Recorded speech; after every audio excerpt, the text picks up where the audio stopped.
to the show. This show is all about you. Not you, but you and your stories. Because everybody has a story with Jeff Seltzer. Everybody has a story with Jeff Seltzer.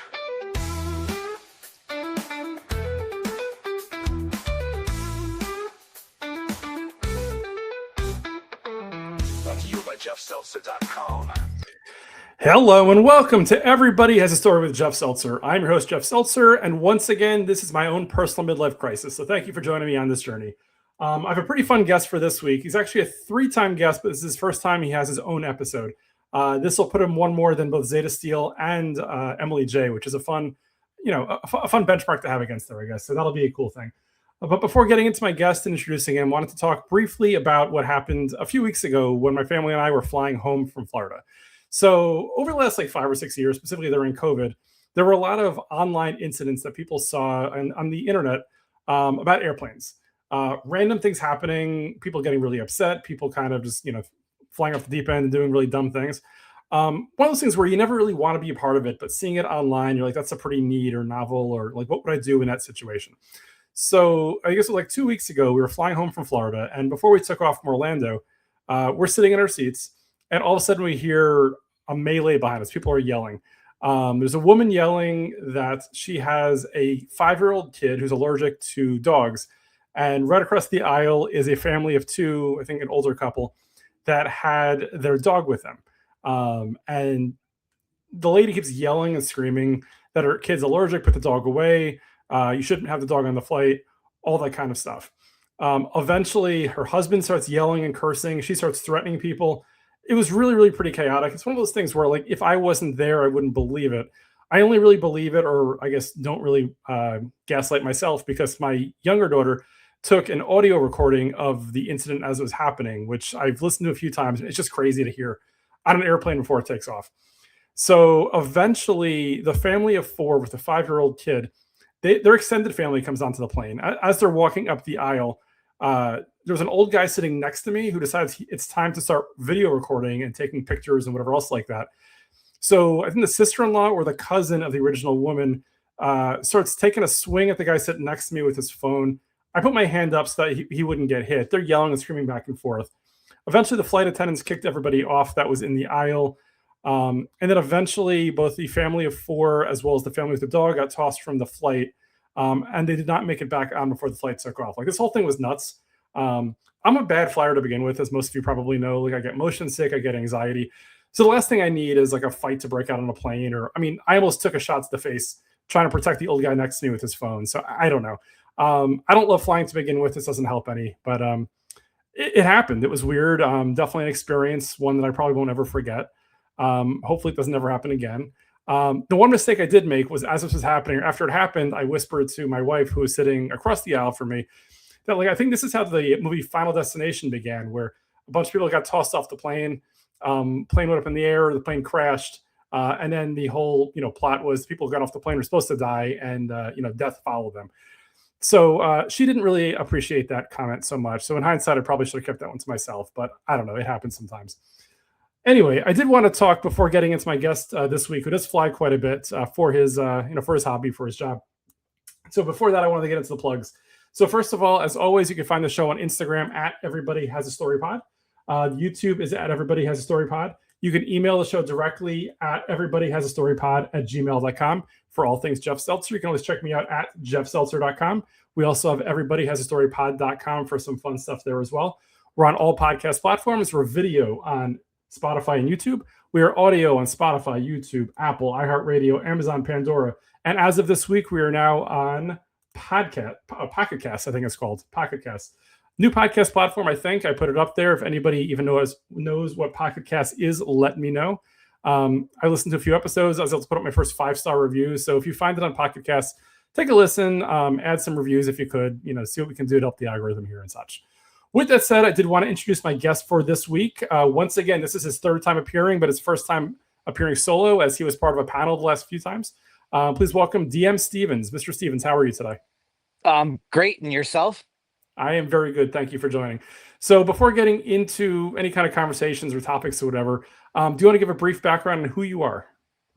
Yeah, so I am a pro wrestling referee most consistently over the last 6 years, no, 6 or 7 years. Uh, I've worked all over the place, several different states, many different companies. That's as far as my wrestling background goes. I've had the great fortune of working with the best talent from quite literally all over the world. As far as personal life, I love the garden, spend time with my cats, which one of them is rubbing up against my leg as I speak. I have my fiance. We've been together for a long time as she rolls her eyes and gives me a weird look. Uh, yeah, just I'm just me. Very cool. Well, first of all, DM, thank you so much for joining. And to give the listening audience a little background, so you and I first met about a year and a half ago at Mhm. the first PWJ show in Ridgefield Park, New Jersey. Yes. To give some background on that, the show, that one, as well as the second PWJ show that I recorded from, are both available on all podcast platforms. You were just to throw it out there. That was my first show I ever did live with a bunch of people in a live audience, or I guess a Mhm. live venue, or whatever. You were super great. Like, you were very casual. I think myself, Daniel, and you were walking before the show. You're like, "Hey, I'm DM. Great to meet you." So you were very, helpful in the situation where I was, I'd say, a little nervous going into it with all the unknowns and such. So first of all, do want to, thank you and appreciate, for everything you do and how you are. Oh, of course. Always happy to help, and you always got to treat people, everybody, the same way. So, I mean, it doesn't matter to me if you needed help. I was more than willing to help. So, Awesome, appreciate that. And as mentioned before as well, you did record. You were a guest on both those episodes, as were many of the wrestlers. So this puts you into exclusive territories. One of the few people who actually was on one of those episodes, plus has your own. So uh, for whatever that's worth, it's just a jacket or a card or something. We'll see what that can do. there Um, you go. of course, of course. With that said, you said you've been refereeing for like 6 or 7 years. Let's get before you were a referee. So in your early life, how did you first find wrestling? Like, what was it that intrigued you about it, or what interested you, or kind of like, how did you stumble upon it? So, the story always went from my mother, just channel surfing at like 2 or 3 years old. And I stumbled upon wrestling, and it's stuck with me ever since. And I'm pushing 40, so you could tell how long I've been a wrestling viewer or fan or whatever for. But it was a good thing for my mother too, because she was a wrestling fan growing up. Her favorite was Bruno Sammartino, and my dad didn't really care for wrestling. He and my mom both enjoyed boxing, and boxing was more of his speed, along with baseball and other things. So wrestling, he didn't really care for. But of course, now my mother's like, "Oh, great! Now he's a fan too." So it was kind of her excuse to get back into it, and she basically, spoiled my obsession, and just really encouraged it to, the best that she could. Very cool. Do you have any siblings? No, I'm an only child. Gotcha, gotcha. So you must have gotten a lot of wrestling attention there, and not having to like fight for it or whatever else like that, which is pretty cool. I'm thankful for it too, because then brothers or sisters would have been suplexed. I would have been suplexed, probably really hurt. And knowing both of my parents' temperament, God bless their souls, it would not have been a very peaceful household with the children practicing wrestling moves on each other, which wound up happening years later when I would do backyard wrestling with friends. And that was an interesting time in of itself. But growing up, I'm glad I didn't have siblings and just have that chaos caused. Yeah, I'm sure. I totally get that. I have a younger sister. She's about 3.5 years younger than I am, and we would watch wrestling together from time to time. And I mean, I'm not that big. I'm 5'8", like 177 right now. But like as a kid, I was super small. So like I was still trying the moves on her. She wasn't that big either. So I was kind of tossing her all over the place, and it was fun. It was a great experience. I think she would probably agree, but maybe not in hindsight. Who knows? Whatever. But I mean, it was fun for the time. Whatever, until we got older and she kind of lost interest, I guess. But that was cool. Okay, so you watched it when you were young. You watched it with your mom a bit, which was nice. And then as you got older, I know you just mentioned that you did some backyard wrestling. Mhm. I assume that's just the general, like casual in the backyard on a trampoline or with some friends or whatever else like that. Yeah, I mean, it evolved from like just a handful of us to, it sounds silly to say, but like like a whole roster of Yes. people. because word would get around and people would come by my house, which my mother was so thrilled about, I'm sure. to watch us and be a part of it. And it progressed to the point where we raised money for a local breast cancer charity local to me at the time. And we actually got into the local paper because of it, actually, a couple of them. So, you could imagine the mixed reactions that had. I'm Fellow sure. friends and students were like, "Oh, that's great! Y'all are in the paper," and it was a whole thing on NJ.com, which Wow. unfortunately you can't find it anymore. But I have the papers. Uh, to the school teachers and everything, like like just I'm like, yeah, I'm on cloud nine right now. Everybody thinks I'm cool for a day, so it was a fun time. It really was a fun time. That's pretty great. Okay, so as you get older, I assume probably what, like teenage years, you're doing the backyard wrestling. Is that right? Yeah, I stopped doing it at around what, 18, 17, 18. 18, something like that. Well, because at the time I was then starting to train to be a wrestler. Okay. So it's like, maybe I shouldn't be doing this anymore if I'm going to be trying to pursue this. So that's when it Ab- all stopped. Absolutely. So you were backyard wrestling until you were about 18, then you went to wrestling school. hmm Where did you go for wrestling school? I know there were a lot in the New Jersey Northeast area. Anyone specific, or was it more of an under the radar place? Very under the radar. JWA United. Okay. Ran at the time by Joe Rules. I was trained by Corey Havoc and Dirtbag Dan, who Joey Janela credits a lot to training him. Actually, we trained together when he was getting into wrestling too. Back, he's going to be celebrating 20 years coming up. I saw that. Yeah. So yeah, it was really cool thinking about it in hindsight. But yeah, JWA United, it was out of New Brunswick. All I remember is I was driving through like center of town, New Brunswick, where Rutgers is, to get to where I needed to go for the training. Right. So yeah, very under the radar. Didn't last too terribly long, but Yeah, I you was know. gonna say I went to Rutgers, I guess late '90s or whatever, Mhm. and I have zero recollection of it, but I guess that was probably after. Like, what time period was this at? Do you think? So it would have been 2000. I had my first match December 2007. So Okay, probably, yeah, it was like 2006, 2007 ish that I first went. Yeah. gotcha. Makes sense. So you had your first match. You had said in December of '07 ish. Uh, December 1, 2007. Yep. there it is. Does video of that match exist anywhere? It does. Nice. It does. No, maybe not the first match, but the second match I ever had definitely does. I've shown people it around, and it's it's definitely interesting to look back on in hindsight. I'm sure I get that. I mean, like, again, I'm 73, 74 episodes into this podcast.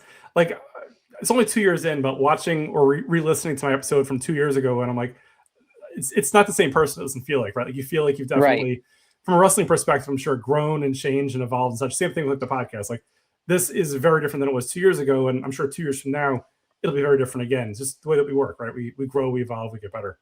It's funny because I watched it again not too terribly long ago because it was brought up, Yeah, and I just looked at that person, wide-eyed going through the curtain in their white sleeveless Under Armour shirt and blue Under Armour shorts, kick pads I got off of High Spots, nice. and my old wrestling shoes from high school. So, because I have an amateur background too, not high school, more middle school. Okay.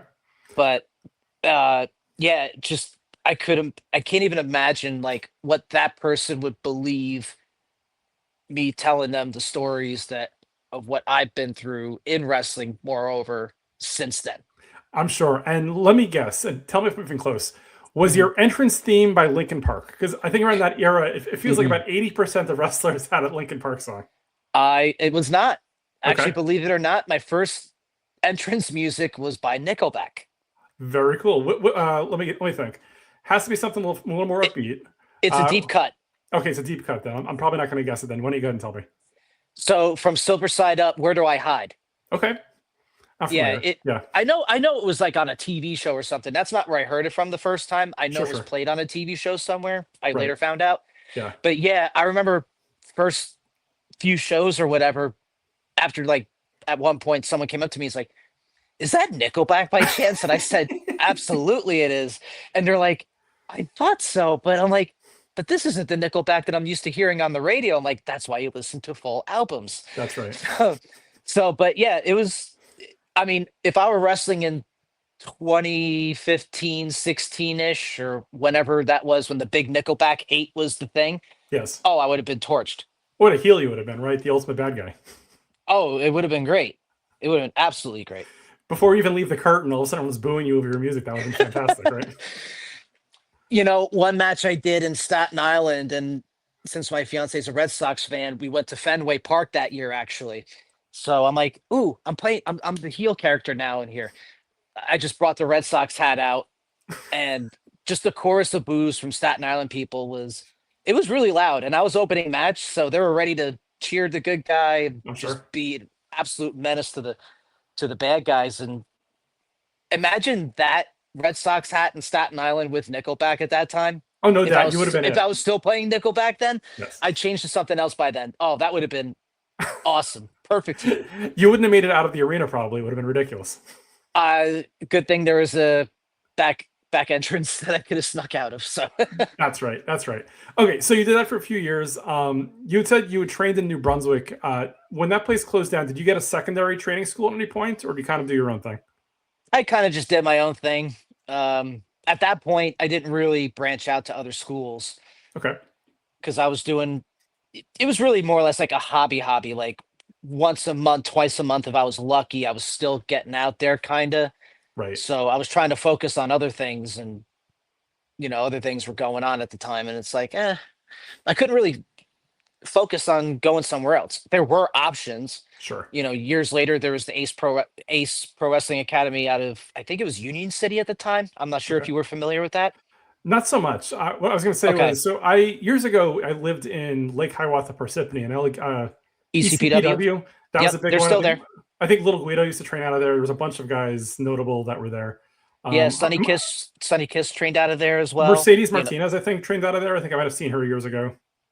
Not sure. I thought I I did. I could believe be you wrong. 100%. Yeah. I believe you, but yeah, it's amazing like when you really think about it, the people who've come out of there. I mean, again, Yes. Sunny Kiss was the first one that jumped out of my head, but there have been plenty others that have too that people wouldn't realize. Then there was, I remember when I was in college and right out of college, I used to go to classes for IWF. I used to go to watch shows where I Yep. know Darren Young came from, Hmm. Robbie E, I think, who's now Mr. Stone on NXT. There's a few guys who came from there specifically. But Yes. I mean, it's amazing how like now versus let's say 30, 40 years ago, it's so much easier to find a wrestling school like everywhere, right? Yeah, it's crazy. I mean, I ran into somebody at the gym that they found out that I do the reffing and things. They're like, "Oh, I want to try it." Well, if you want to travel a little bit, you could go to Rawway for Yes. Wrestle Pro. You could go to New York for House Create a Pro, or House of Glory's out in Queens. Yep. House of Glory in New York. Yep. If you really want to like ease into it, ECPW is a great place to start. Of course. There's so many. Pro Wrestling Magic has one now out of East Rutherford. Gotcha. It's good that it's becoming easier to find, but you ask some people, maybe they might disagree, but I feel like it's good. Yeah. You know. I mean, if nothing else, it's more exposure. People probably have more opportunities to do it safely and to kind of learn the right way as opposed to, teaching yourself and who knows how that can turn out sometimes. So, And different perspectives too. I mean, another school I forgot to mention, if you out of Pennsylvania, Worldwide Dojo, ran by Cheeseburger. yep. If you train at one spot, all right, I think I'm done here, or not that you ever want to be done training, Sure. but all right, I'm gonna see if find something else and just learn from a different perspective. So you get many different flavors of ice cream and how people like to do things and how they teach, and it's all a learning experience. Yeah, no doubt. I mean, it's like mixed martial arts, right? Where people go to like a wrestling coach, they go to a boxing coach, they go to a kickboxing coach. Getting different experiences, different perspectives, you're only going to get better, I think. Yeah, and there's a million mixed martial arts schools around these days too, which Yes. which is a great thing. So Absolutely. yeah. Cool. So before we get into how you eventually transitioned to refereeing, so you were wrestling for a little bit. Did you enjoy it? Like, did you have any notable matches, any notable opponents that you'd like to talk about, or? Nothing notable, really. I mean, I enjoyed my time, of course, but nothing notable. other than personal favorites, but I'm assuming notable meaning like big names or whatever. Nah, Sure. I never Yeah. had that opportunity, Okay. which is fine. You know, it would have been at that time very irresponsible for me to be in there with any sort of like that much of an established vet. You know what I'm saying? But Sure. Sure. I mean, I could have learned, of course, but I was so green Of as course. goose poop. Tot- You know, it yeah. wouldn't have been good. Totally get it. So, how many years were you actually like training or wrestling before you decided, you know what, let me try that referee thing? So I stopped. I can't even remember. I wasn't really wrestling all that long, if I'm going to be honest. But let's just cap it at like 2 years, maybe. Okay. Give a good guesstimate. And then coming into refing was kind of like, I don't want to say a favor, but there was a friend of mine who passed away, and they were doing a memorial match for him. And I was asked from a mutual friend to, hey, you know, I know you haven't wrestled in a little bit, but could you do this? And I'm like, I'm in no position to do so. You know, like I don't want to like, I just really didn't want to do it. And they're like, all right, could you at least ref this match? I said, sure, I could do that. So then one match turned into half a card, then turned into one place for about 2 years, about a year and a half. So that was like 2013-ish. Yeah, 2013-ish. And then 2015, I'm like, all right, I think I'm good. You know, I've gotten my fix. I've refed, I've wrestled. You know, it's not like, you know, I had a storied career to hang my hat on. It's like I kind of got my fix, and I think I was done. And then one person pulled me back in. I'll shout him out, John Harder for Project Diverge. I forget what year that was off the top of my head. And he pulled me in. It's like, hey, you know, I want to have you on. You know, I know, you know, would you be interested? And I said, yeah, sure, why not? And then another couple years after that is when I got the itch one more time. At actually going to therapy. This is where my PSA will be. You know, if you're thinking about it, consider going to therapy. Absolutely. It changed my perspective on how I felt about wrestling at that time. So from there, I did one shot. I got that offer, not offer, but the door was opened by somebody not even in wrestling who knew a promoter. So once that happened, uh, April 13, 2019, with UWA Elite, then it pretty much was off to the races from that point. Nice. So you kind of fell into refereeing. It sounds like you were kind of in and out for a while. Did you ever Mhm. get any like formal refereeing training? Or was it all just No, all on the job kind of stuff? all in the job. Yeah. But you know, it also doesn't hurt when like you're pretending to ref with friends in the backyard as Sure. well. Like if you're not doing the matches, you're refing it because nobody else was doing it.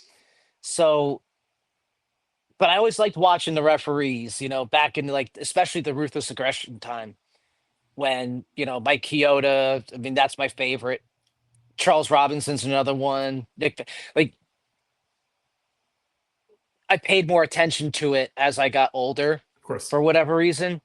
So after really studying, not studying per se, but observing how they worked and getting into refereeing again, just observe what I liked Yep. and then just kind of like emulate it that way.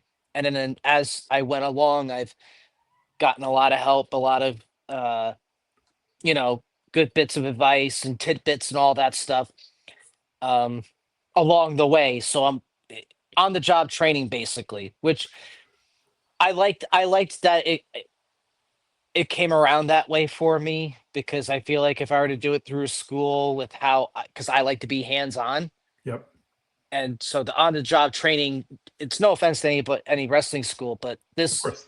is what worked out for me best, not only out of a stroke of luck, but you know, more hands on experience and getting people like in Showtime.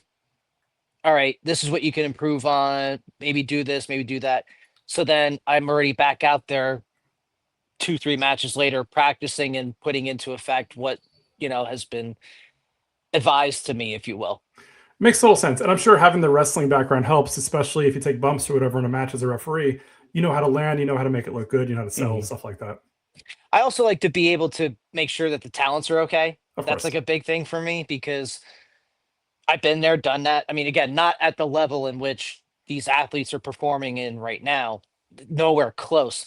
But growing up as a four sport athlete as a kid, then going into wrestling, like I know I've taken a awkward bump once or twice, and I I'm like, man, I kind of wish somebody would make sure that I'm okay. I'm not sure if I'm all right. So, and sometimes any athlete of a high level, sometimes they are their own worst enemies. Of So, course. and not that I understand it to that level, but I understand how a competitive mind can be. Yep. So it's like, all right, do we really need to step in? Like, are they really okay? Yep. Don't lie to me, you know? So yeah. Makes total sense. I mean, and as a wrestler, I guess obviously you probably get booked more if people like you, you connect with the audience, things like that. As a referee, it's probably more a case of like, A, can you fit to the background, and B, can you almost like produce the match properly, right? Because like you're almost like you're the third man, but you're also kind of the producer trying to help, make sure things work as they're supposed to in the ring, right? Oh yeah, you're a conduit of information. Whether Yeah, you're in your earpiece and somebody's telling you things, through the earpiece, giving you times, or hey, have somebody say this, or like, uh, get the crowd a little more involved, or this is really slow, it's boring. Not that that happened to me personally. of course. I've overheard it, but hey, this is boring. Tell them to pick it up. It's things like that where you're a conduit for information, or for the wrestlers in the ring. Hey, do you need it? Like we're talking about sometimes being their own worst enemy. Like somebody took a awkward bump. It's like, hey, do you need like a second? They'll tell me yes or whatever. I go tell the other person, hey, like this person needs like 10, 15 seconds. Like just, you know, taunt the crowd or something, but Right. it's a lot of improv too, when you really think about it. Absolutely. So, it definitely makes things interesting being that conduit for information between everybody involved. Of course. So as a referee trying to get like additional bookings or additional shows, is it more like networking? Do I don't know, wrestling owners say like, "Hey, I saw you refing a match. I want you to work my show." Like how does it generally work for you to get like more work? Everybody's different. A Yeah. lot of times it's word of mouth. That's like the best tool for me as a referee. Uh, I won't name drop anything, but I've gotten some bigger opportunities, and I've been told like, "Hey, so and so put you over really strong." Uh, you know, it basically is what led me to bigger bookings and stuff. So you know, it's cool. Like the word of mouth is the strongest Of course. piece for. I feel like a lot of referees, especially.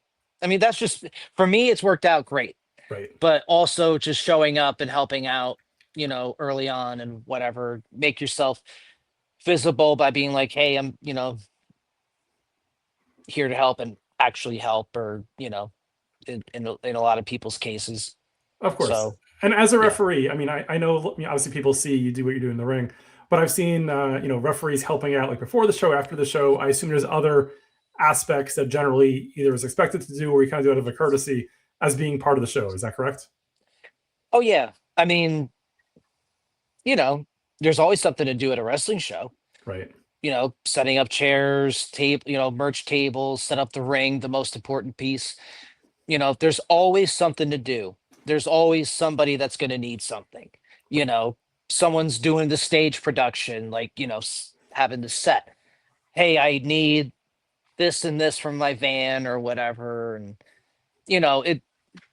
it's not just the help that are, extra hands or security, if you will, but it, in my opinion, should be all hands on deck. One thing I was taught coming up in wrestling with a couple of people, every little piece makes the entire show work. Right. So if that what you have to think of it that way. That's just my opinion. Every little piece makes the whole thing work, and that one little bit of help could just make such a world of difference. Makes total sense. So you mentioned your fiance earlier. Does your Mhm. fiance come to any of your shows, or is it kind of like a different world? That's a different world. Okay.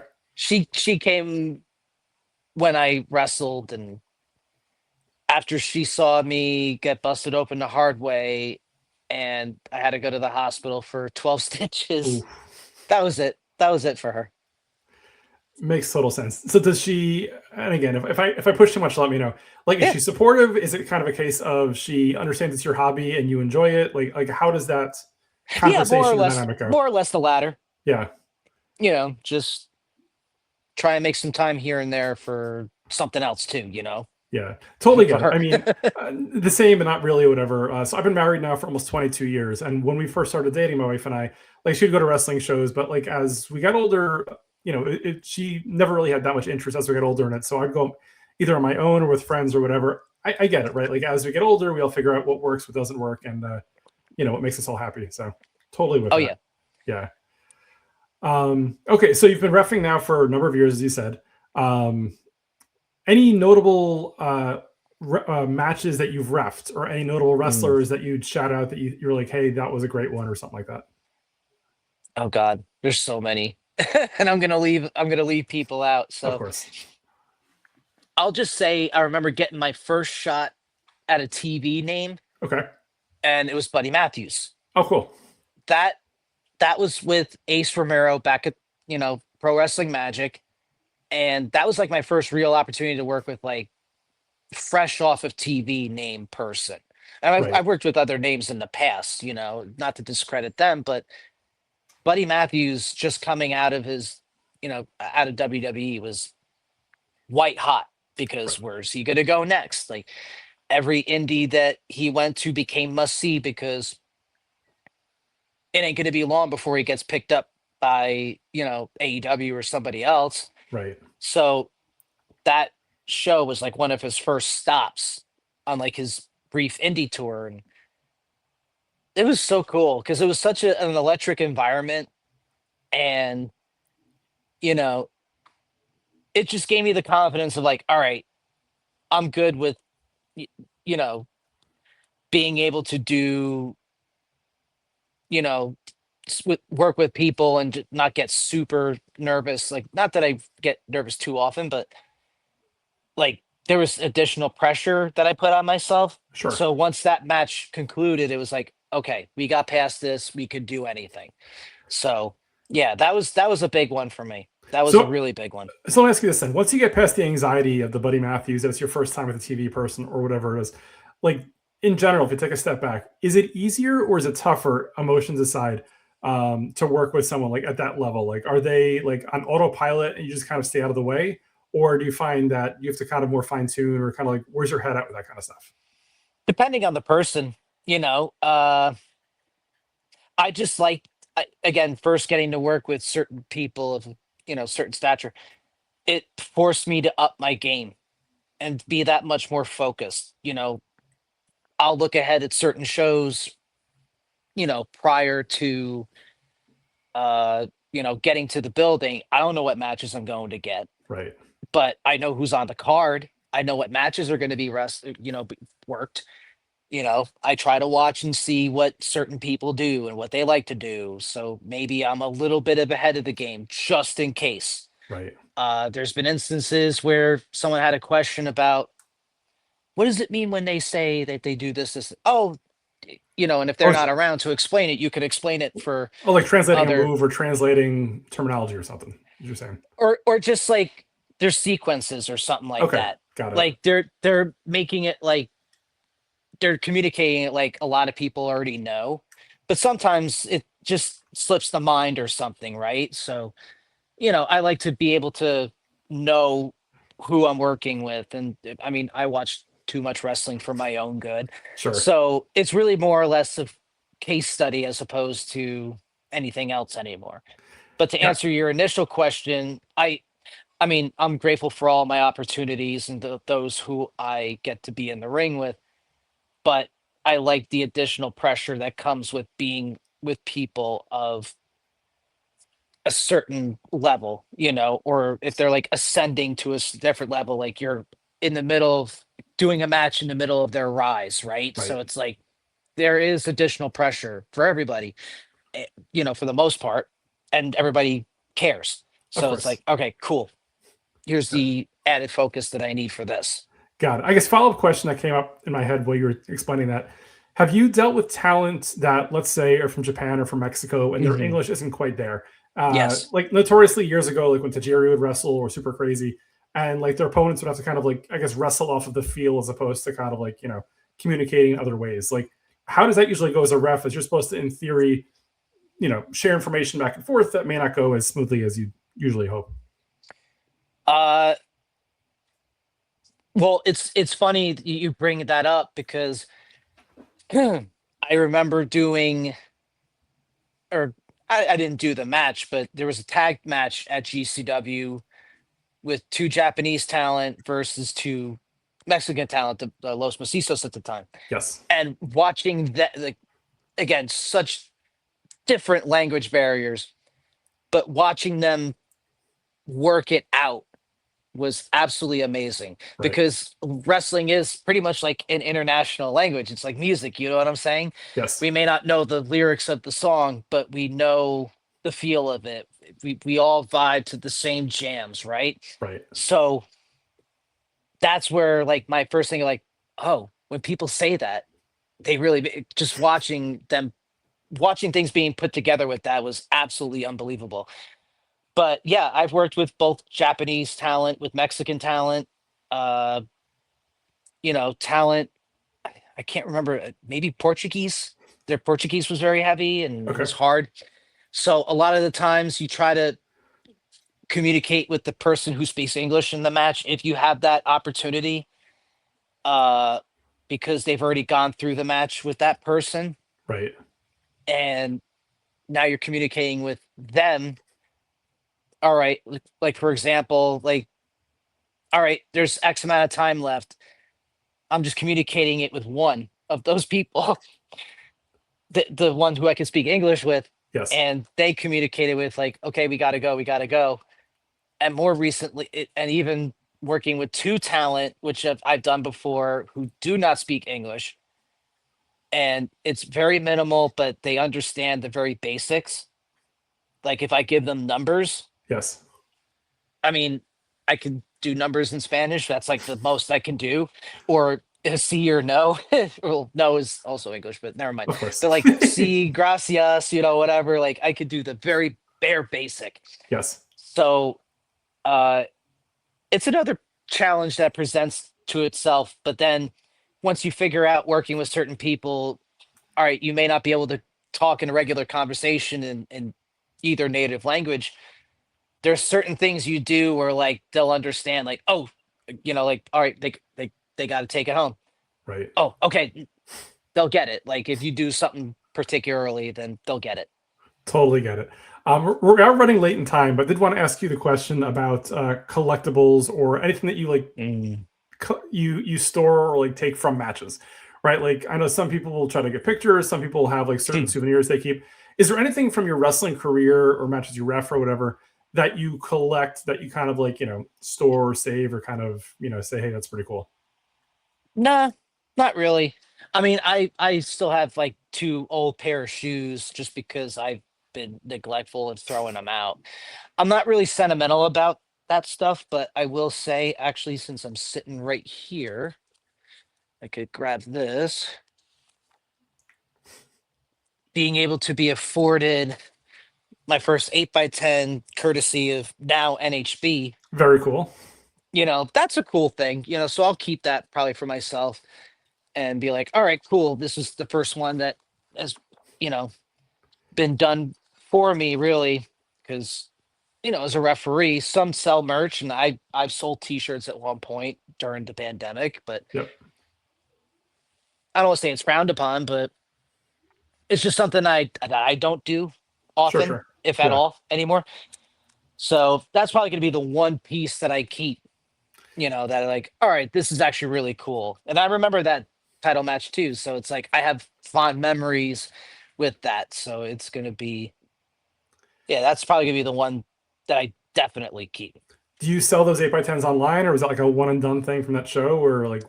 It'll when I get out to the next show, I'll probably bring them just in case. I mean, I Yeah. have a whole stack of them here still. I haven't really brought it out and about. I Yeah. Yeah. either forget because I'm not used to it, or you know, but no, it won't be online. It would be in person only. Gotcha. So before I give you the opportunity to plug shows that you're going to be roughing at in the near future, I did want to just bring up the story from last summer, which I thought this really cracked me up.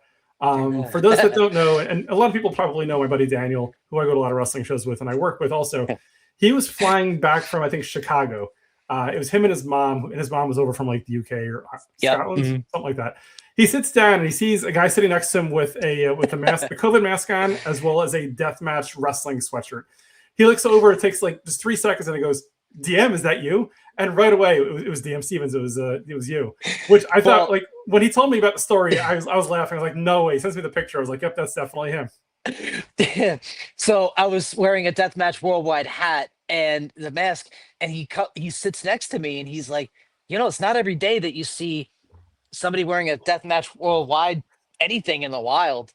Yeah. And I look at him like, oh, wait a minute. So then I pull my mask down. I was like, oh my God, like, what are you doing on this flight? I'm like, I'm just coming back from Chattanooga.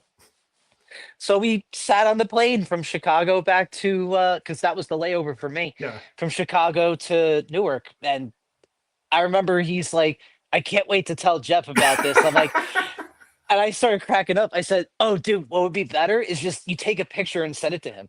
And he's like, that's a better idea. So that's where the picture came from. And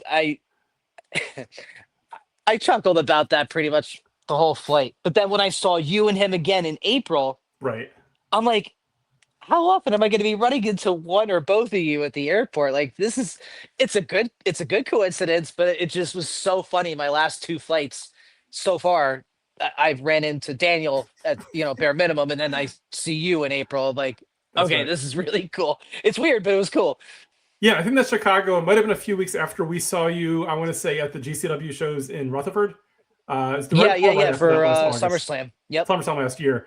Yeah, and then April was again random. I think you were in Vegas a few days earlier than we were because you were out there helping out and doing stuff. But then we were all on the same flight home that Monday. Monday morning, I guess. Yeah. So that was it's just the way it is, I guess. With so many flights, whatever, it's just random, but it's great luck, I guess, right? I mean, 2 for 2 is not terrible, really. Pretty good. I mean, are any of you flying out to Chattanooga next weekend? Like, is that something to look out for? So I will say, I will not. I will say Daniel's on a world tour for the World Cup right now. So he could be on any plane at any place. He's literally done like 6 or 7 different either games or cities or something over the last like month or so. So if you messaged me over the week and said like, hey, I saw Daniel at the airport, it would not surprise me whatsoever. That would be so funny if I saw him in Newark, either going to or coming back. It would probably be more likely coming back and crossing paths at the airport. But yeah, that would be funny. Likely. I'll text him afterwards and see what his schedule is. I know he's in Houston now, where he was yesterday for some World Cup games. But I mean, knowing Daniel, he could be anywhere, anytime. So he just pops up is what happens, I guess. I don't know. That would be very interesting, but we'll see. Definitely will. So as you said, you'll be in Chattanooga this weekend for is it ICW? Well, now they're NHB. Oh, so NHB 98 and 99 will be coming up on Friday, as we're recording this on what day? July 6th, right? Yes. Yep, July 6th. So this Friday and Saturday, it'll be at the world famous TWE Arena in Chattanooga, Tennessee. 98 and 99. Looking forward to being back in Chattanooga. It's been a little while. And getting ready to get back to the deathmatch game. Nice. It's funny. Go ahead. No, go ahead. I was going to say, does that air on Triller TV, or is that a different place where it? No, that's on IWTV. Okay, gotcha. Familiar with that. Yeah, independentwrestling.tv for those who still watch things via websites.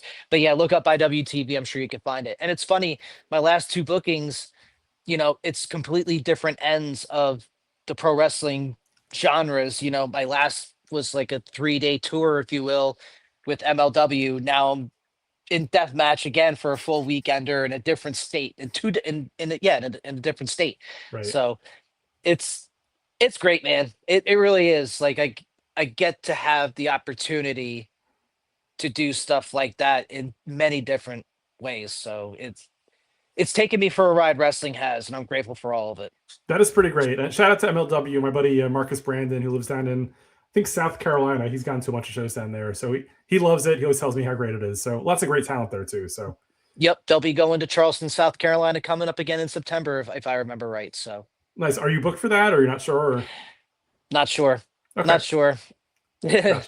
Any I'll leave it at other? that. That's fair. Any other upcoming shows that you're aware of at this point? Yeah, so NHB 100 will be in Atlantic City, New Jersey. That'll be coming up at August 1st, if I remember right. July 24 would be Respect Wrestling out of Richfield Park, New Jersey, the Mecca. Yep. I'm just thinking about this off the top of my head. And then July 25th, ETU, also at the Mecca, Richfield Park, New Jersey. I can't wait to be back at the land of the unexpected, Awesome. as well as all of my bookings. But that show is going to be awesome, featuring a brand new Key to the East champion. Uh, a one night tournament will decide a new champion. So Very cool. Very looking cool. forward to it. Where can people find you on social media or reach out to you if they want to? At Ref DM Stevens, Instagram and Twitter. I'll never call it X, but Instagram and Twitter at Ref DM Stevens. If I ever decide to get off my butt and stream stuff again, like I used to, which would be the exact same thing. Yeah, those are the best ways that you could keep up with whatever I'm doing. Awesome. Again, appreciate your time, DM. Really, thank you so much. You've been super generous your time here, as well as the couple times that we've hung out in the past at different shows. So thank you as always for everything that you do. Really appreciate it. I'm glad we were able to do this long form this time. Thank you for having me. Of course, absolutely. So with that said, everybody, as always, you can find the show on Instagram at Everybody Has a Story Pod. YouTube is at Everybody Has a Story Pod. You can find the show directly on all sorts of places. You can email the show directly at everybodyhasastorypod@gmail.com. For all things Jeff Seltzer, you can always check me out at jeffseltzer.com. We're on all podcast platforms, video on Spotify and YouTube, audio on Spotify, YouTube, Amazon, Apple, iHeartRadio, Pandora, Pocket Casts. Anywhere you can find a podcast, you can probably find this. We'll be back again next week. Really cool guest that I'm hoping to record with later this week. It should come together. Definitely follow the socials to see what's coming up. If you want to be a guest, definitely DM the show. Let me know. I'd love to have you. With that said, see you next week. Take care, everyone. Bye.